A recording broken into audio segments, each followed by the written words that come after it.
या मूर्ति को प्रतिष्ठित करेंगे, हम बाहर खड़े होकर ताली बजा के क्या करेंगे। इस समय मोदी और योगी तो प्रफुल्लित हो रहे हैं, लेकिन कालांतर में उत्तर प्रदेश में ही 3 नए पाकिस्तान बनाने की नींव मोदी और योगी डाल रहे हैं। इससे पहले जो मुख्यमंत्री थे, बाहर से मुसलमानों को ला कर छत्तीसगढ़ को कि हिंदुओं को अल्पसंख्यक बनाने का षड्यंत्र किया या नहीं, और 4 खाने चित्र है या नहीं। रमन जी ने क्रिश्चियनों को प्रोत्साहन दिया या नहीं। तो आजकल तो सत्ता, लोलुपता, दूरदर्शिता, एक भारत के प्रधानमंत्री हैं। अब मेरे पास सूचना मिली मठ में, मैं तो कई दिनों से बाहर हूँ, एक व्यक्ति के साथ शंकराचार्यपुरी आ सकते हैं, लेकिन मैं उस कार्यक्रम में सम्मिलित नहीं होऊंगा। अयोध्या तो जाता रहता हूँ, राम जी मेरे हृदय में प्रतिष्ठित हैं। भगवती सीता को मैं बड़ी बहन मानता था। एक दिन उन्होंने ध्यानावस्था में कहा मुझे छोटी बहन माना करो, तब से मैं उन्हें छोटी बहन मानता हूँ। अयोध्या से परहेज नहीं है, लेकिन उस कार्यक्रम में जाना उचित नहीं है। मैंने पहले ही वक्तव्य दिया है, मोदी जी गर्भगृह में होंगे, मूर्ति की प्रतिष्ठा करेंगे या मूर्ति को प्रतिष्ठित करेंगे, हम बाहर खड़े होकर ताली बजा के क्या करेंगे, अभिनंदन करेंगे उनका या राम जी का। शंकराचार्य का पद होता है, गरिमा होती है, अहंकार की बात नहीं। मर्यादा का उल्लंघन कहीं भी हो, उसमें सम्मिलित होना, सहभागिता का परिचय देना या उसका समर्थन करना उचित नहीं। महाराज जी, आपके पास भी एक बार नरसिंह राव जी की सरकार की उस समय ऑफर था कि आप एक समझौता पत्र पे सिग्नेचर कर दें, राम मंदिर भी बन जाए और वहाँ बगल में एक मस्जिद भी बन जाए। आपने इनकार कर दिया था।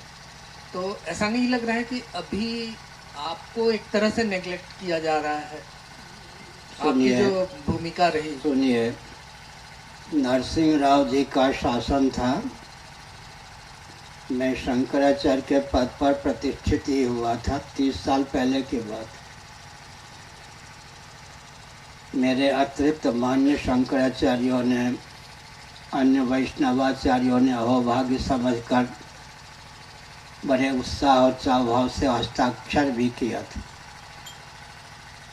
मुझे सूचना मिली प्रामाणिक विदा से कि नरसिंह राव मंदिर तो बनवाना चाहते हैं, रामलला को प्रतिष्ठित करना चाहते हैं, लेकिन अगल बगल या आमने सामने मस्जिद भी बनवाना चाहते हैं।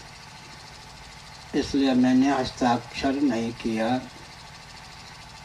मेरे अपहरण का, मरवाने का शासन तंत्र के द्वारा भरसक प्रयास किया गया। सहभागिता उन आचार्यों की थी, महानुभावों की, जिन्होंने हस्ताक्षर किया था। एक गुप्त तथ्य है, एक दिल्ली हाई कोर्ट के जस्टिस रह चुके थे, जिनके संन्यास का नाम था बिपिन चंद्रानंद सरस्वती। पहले बिपिन चंद्र मिश्र उनका नाम था जब जस्टिस थे गृहस्थाश्रम में। वो मेरे गुरु भाई थे। उनको किसी ने बता दिया कि पुरी के शंकराचार्य के साथ यह व्यवहार हो रहा है। 2 दिनों तक उन्होंने अन्न का सेवन नहीं किया, मरणासन हो गए। मुझे पता चला तो मैंने वृंदावन जाकर उन्हें अन्न पवाया, जीवित रहने का संकेत किया। कदाचित उस समय में हस्ताक्षर कर देता तो नरसिंह राव के शासन काल में ही मंदिर बन गया होता, रामलला प्रतिष्ठित हो गए होते, अगल बगल या आमने सामने मस्जिद भी बन गई होती। इतनी बात समझ में आ गई। अब लोकसभा, जिसको पार्लियामेंट कहते हैं, और सुप्रीम कोर्ट, जिसको उच्चतम न्यायालय कहते हैं, उसके द्वारा एक संदेश आया, अधिकार तो मुस्लिम तंत्र का नहीं बनता, लेकिन उपहार के रूप में 5 एकड़ जमीन दी जाए। मेरी प्रशंसा मत समझिएगा। सुप्रीम कोर्ट के justice, advocate, high court Allahabad के एडवोकेट जस्टिस, नैनीताल के एडवोकेट जस्टिस मुझसे न्याय कैसे करना चाहिए, अधिवक्ता का क्या दायित्व, प्रशिक्षण बहुत पहले प्राप्त कर चुके हैं। अधिकार तो नहीं बनता, लेकिन उपहार के रूप में 5 एकड़ भूमि दी जाए। 5 एकड़ भूमि उनको दे दी गई।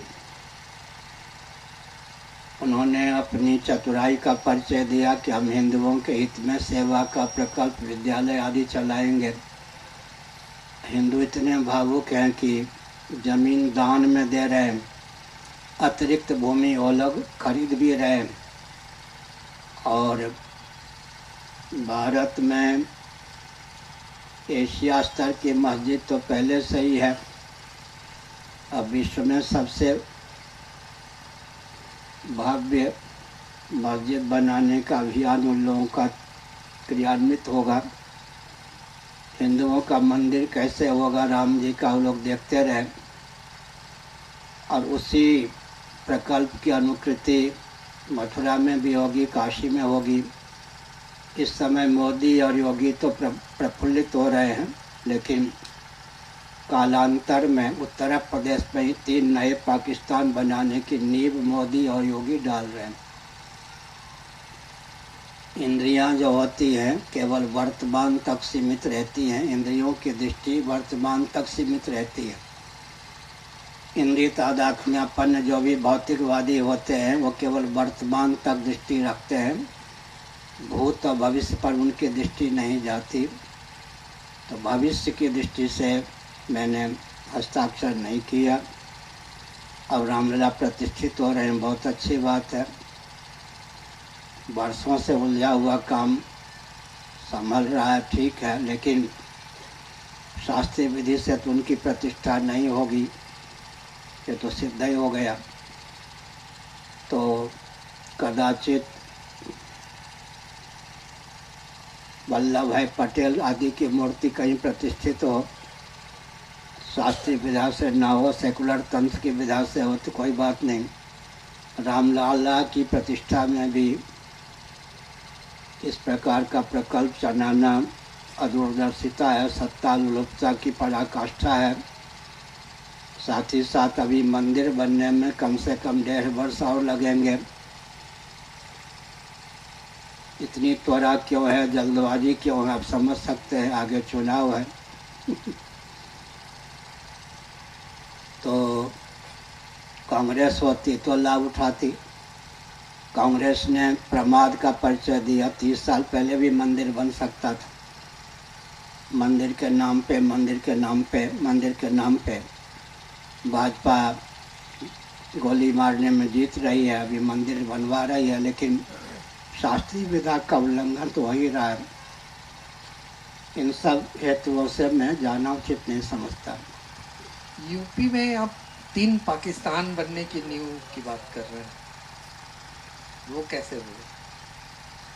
आपका ध्यान नहीं गया? नहीं, जैसे 5 एकड़ जमीन तो दी गई है ना, अतिरिक्त भूमि वो खरीद रहे हैं, हिंदू दान में दे रहे हैं।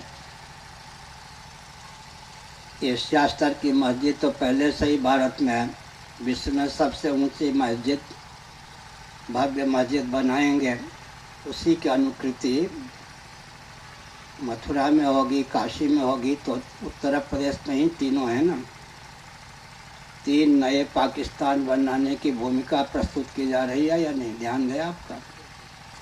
नरसिंह राव हमसे दाव खेलने लगे तो हमने कहा आयु में संभवतः हमसे बड़े हो, बच्चों अभी कूटनीति सीखो। मैं किसी के साथ कूटनीति का व्यवहार नहीं करता, लेकिन गुरु गोविंद ग्रंथ की कृपा से साम दान दंड भेद इंद्रजाल उपेक्षा माया नीति के 7 प्रभेद विदित हैं। देवराज इंद्र भी अगर चोट पहुंचाने का प्रयास करेंगे तो मुखी खाएंगे। अब मोदी योगी तो होते ही क्या है, सबका स्नेह, सबके पर स्नेह है, सबके पर सम्मान है। लेकिन सुनिए ध्यान देकर, मोदी योगी को मुझसे क्या चिढ़ है, मैंने उनका क्या बिगाड़ा। एक आतंकवादी को जिसका जन्म उत्तर प्रदेश में हुआ, जहाँ के मुख्यमंत्री आदित्यनाथ योगी हैं, वे पुलिस का संरक्षण देकर पुरी के शंकराचार्य के रूप में घुमा रहे हैं। अभी मोदी जी ने उसे थाईलैंड आदि भेजा था। ये राष्ट्रद्रोह है या नहीं? एक सुयोधन था, ध्यान गया आपका?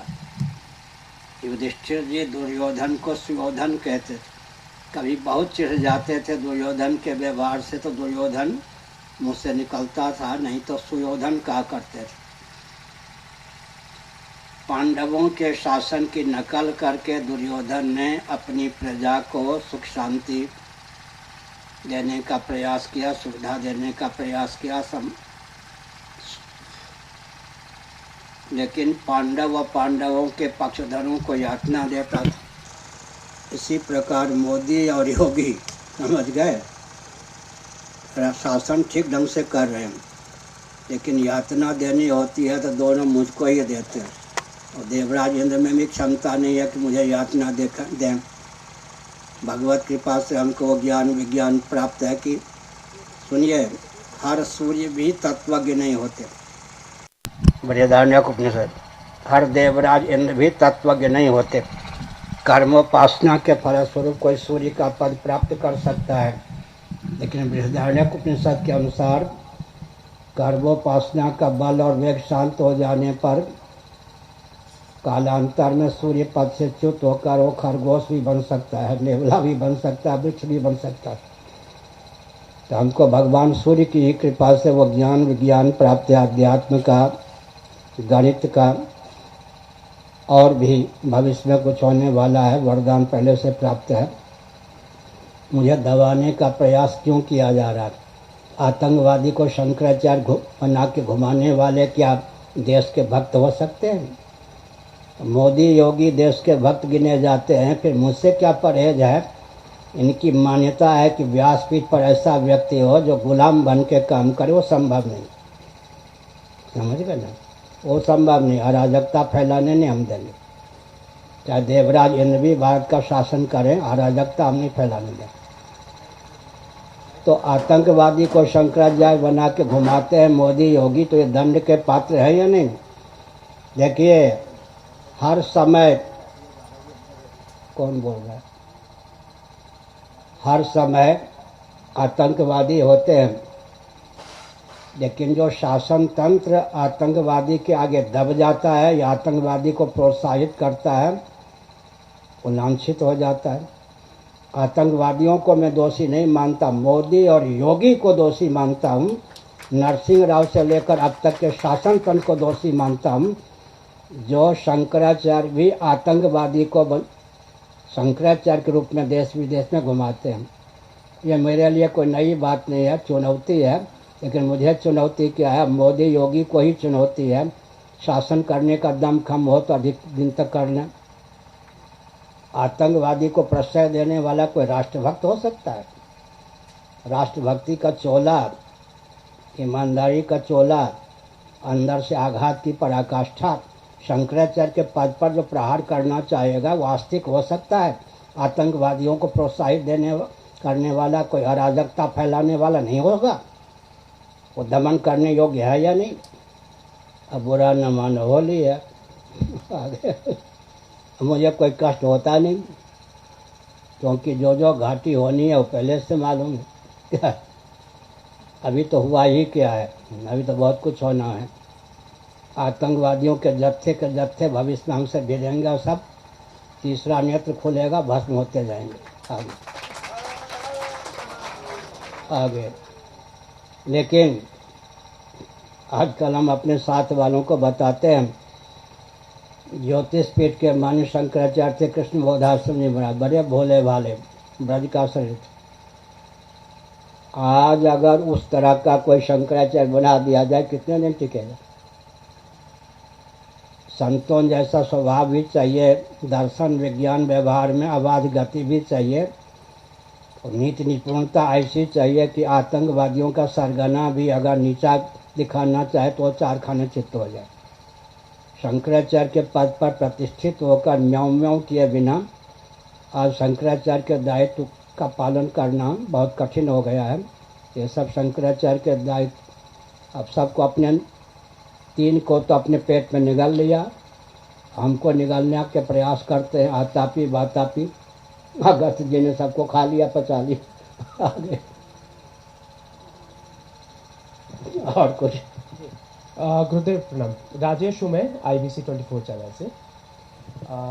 छत्तीसगढ़ में फिर से बीजेपी की सरकार है, तो पिछले प्रवास में हमने इस बात पर चर्चा भी की थी, आपसे प्रश्न भी किया था कि छत्तीसगढ़ में जिस तरह से धर्मांतरण के मुद्दे हैं, क्या लग रहा है गुरुदेव कि 23 साल के छत्तीसगढ़ में 15 साल तो बीजेपी ही रही, लेकिन जिस बड़े पैमाने पे, चाहे वो बस्तर की बात हो, जगह जगह चर्च खुल गए। रायपुर से सटे कॉलोनी में मैं स्टोरी करने गया था, 95% पॉपुलेशन सिर्फ मुसलमानों की बसी है उस बस्ती में, और वो लोग खुद बोल रहे थे कि बंगाल से आई हूँ, कोलकाता से, यूपी से, बिहार से आए हूँ। महिलाओं से बात हुई थी, पुरुष भी थे उसमें। तो ये सब हो रहा है, तो फिर हम तो कहते हैं कि बीजेपी हिंदू और हिंदुत्व के सबसे बड़े संरक्षक हैं, उनके नेता सबसे बड़े पुरोधा हैं। अब उनके काल में भी इस तरह से हो, तो फिर हिंदू के असल पैरोकार जो सिद्धांत और नीति से मानते हैं वो कौन है गुरुदेव? आप थोड़ा सा स्पष्ट बताएंगे तो शायद जनमानस को भी क्लियर हो। स्पष्ट बोलते हैं क्या? नहीं, थोड़ा सा खुल के बोलते हैं। आप सुनो, इससे पहले कि कौन थे मुख्यमंत्री, वो भी मेरे परिचित हैं, रमन सिंह भी मेरे परिचित। बाहर से लाला के मुसलमानों को बसाया या नहीं? रमन सिंह ने क्रिश्चियनों को प्रोत्साहन दिया या नहीं? सत्ता लोलुपता दूरदर्शिता के चपेट से कांग्रेस मुक्त है या भाजपा मुक्त है? कोई दल मुक्त है क्या? मुझसे भी कोई पोल पट्टी छिपी है क्या? इससे पहले जो मुख्यमंत्री थे, बाहर से मुसलमानों को ला ला कर छत्तीसगढ़ को के हिंदुओं को अल्पसंख्यक बनाने का षड्यंत्र किया या नहीं, और 4 खाने चित्त हुए या नहीं? रमन जी ने क्रिश्चियनों को प्रोत्साहन दिया या नहीं? तो आजकल तो सत्ता लोलुपता दूरदर्शिता, एक भारत के प्रधानमंत्री हैं, तो सुन के मुस्कुराते होंगे, मेरे परिचित हैं। शपथ ग्रहण करने के पहले मेरे पास 45 मिनट बैठे थे पुरी में। उन्होंने एक वाक्य कहा था, गोरक्षक गुंडे, फिर गाय को चारा भी पवाया, गौ माता भी कहा। आप समझ गए? दोनों ओर हाथ रखना हुआ या नहीं? एक और मेरे पास प्रणाम भेजा नहीं स्वयं आए, दूसरी ओर पुरी के शंकराचार्य के रूप में एक आतंकवादी को देश विदेश घुमा रहे हैं। समझ गए ना? तो ये लोग तो दोनों ओर हाथ रखते हैं। अच्छा, इधर सुनिए, भाजपा के शासनकाल में भी हिंदुओं को क्रिश्चियन बनाने का प्रकल्प खूब चल रहा है। गोहत्या को प्रोत्साहन देने के कारण मोदी जी मुसलमानों के भी अनुग्रह पात्र बने हुए हैं। हिंदुओं को क्रिश्चियन बनाने का प्रकल्प द्रुत गति से चल रहा है, क्रिश्चियनों के अनुग्रह पात्र बने हुए हैं। RSS के हैं, राम मंदिर इत्यादि को लेकर हिंदुओं को भी अपने अनुकूल किए हुए हैं। इनकी पोल पट्टी या कूटनीति को समझना कर सामान्य बात है क्या? इधर दोनों लेफ्ट राइट चलता है। आगे वर्तमान में जितने भी राजनेता हैं, चूंकि सत्ता वही संभालते हैं, तो गुरुदेव आपकी नज़र में कौन ऐसे हैं जो हिंदू धर्म के करीब हैं या हिंदू नीति रीति को मानते हैं ज़्यादा बेहतर राजनेताओं में, राज्य में भी और प्रदेश में? राज्य में अभी जिसकी सरकार है, विष्णुदेव साय जी बने हैं, आदिवासी हैं, और उनके 2 मिनिस्टर भी हैं। शब्द वेदी वाण सुना है? महाराजा दशरथ इत्यादि शब्द वेदी वाण चलाने में निपुण जी।